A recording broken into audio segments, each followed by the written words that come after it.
Calaroga Shark Media.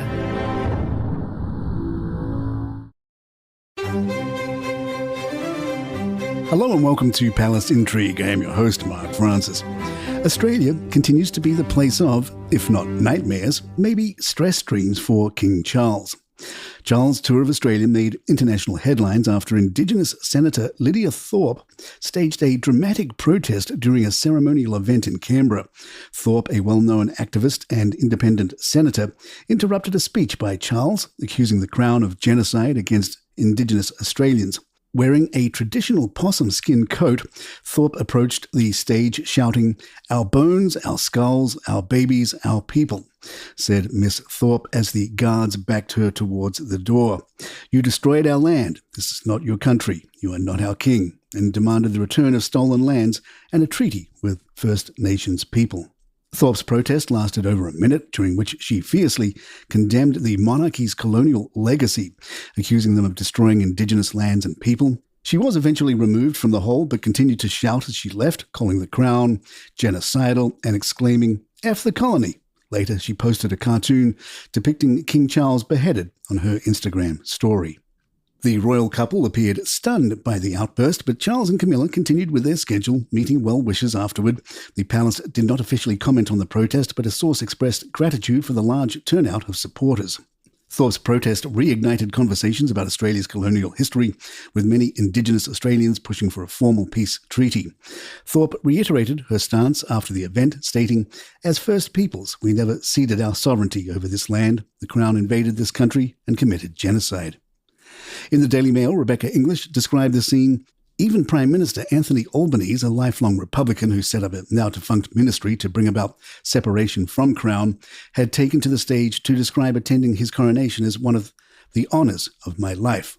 Suddenly, the cordial bonhomie of the Great Hall at Australian Parliament House was riven with the profanities of infamous Indigenous rights campaigner and Senator Lidia Thorpe live on television.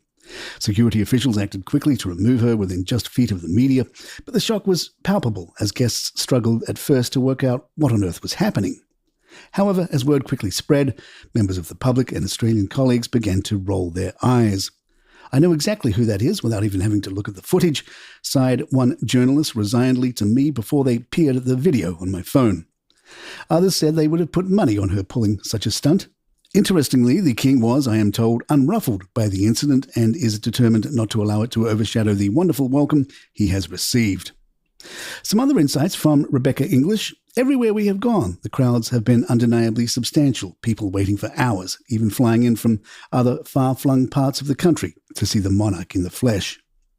Rebecca also added this eye-opening note, "But when you see him in the flesh, as I did today, you could also see that he was genuinely tired, and this year, with its relentless cycle of illness and treatment, not to mention the inevitable jet lag, has taken its toll." Later in the day, Senator Thorpe told Sky News, "We have our bones and our skulls still in his possession, or in his family's possession.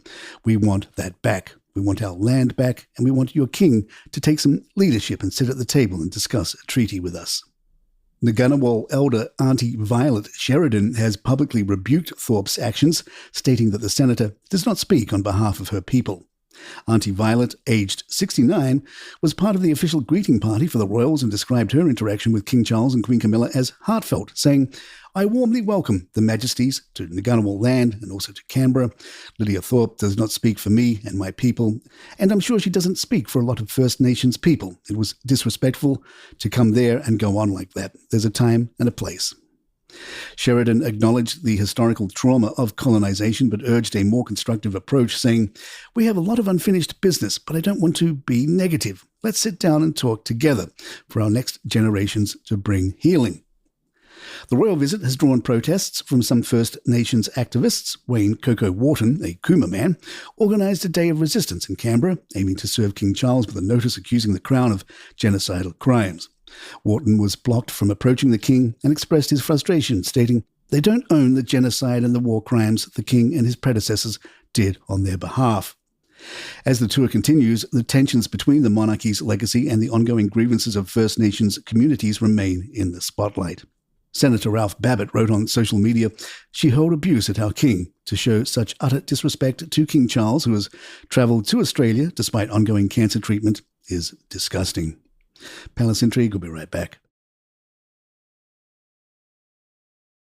Reign Spencer, Princess Diana's stepmother, passed away 8 years ago yesterday, leaving behind a complicated legacy that is intertwined with both the royal family and the now-disgraced Harrods tycoon, Mohammed Al Fayed.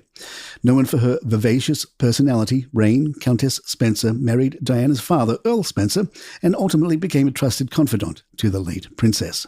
In 1996, Diana reportedly suggested to Al Fayed at a party that Reign was a woman who could organize anything. Soon after, Reign was offered a position as a board director for Harrods International, where she worked until she became ill with cancer in 2014. During her time at Harrods, Al Fayed praised her wealth of experience and dedication, saying, "I am delighted Reign has accepted my invitation to join the board." Her first shift at the age of 67 saw her working an 8-hour day at Harrods International in Heathrow Airport. Reign expressed her excitement at her new role, saying, "I could not be more pleased to be embarking upon a job which is so exciting." However, last month a BBC documentary revealed sexual assault allegations against Al Fayed, who passed away at 94 last year. Harrods, now owned by Qatar, issued a statement expressing they were utterly appalled by the accusations and offered sincere apologies to his victims. Reign, a self-described perfectionist, was known for her meticulous planning, even organising her own farewell dinner with 35 close friends before her death on October 21st, 2016. Despite her later years' accomplishments, none of her stepchildren from her marriage to Earl Spencer attended her funeral. The Countess was buried in North Sheen Cemetery, and for years her grave remained marked only by a small wooden cross. Her children took longer than expected to commission a headstone, with her son Henry explaining that it was a process requiring great care. In 2021, a simple, elegant headstone was finally erected, engraved with her title, Countess Reign Spencer, 1929 to 2016.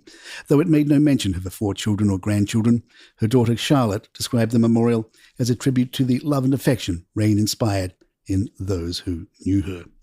And there you have it. If you'd like to email us, our address is thepalaceintrigue@gmail.com. Please follow us on Spotify, Apple, or the app of your choice, and write us a review or leave some stars if you're enjoying the show. I'm Mark Francis. My thanks to John McDermott. This is Palace Intrigue. Good times.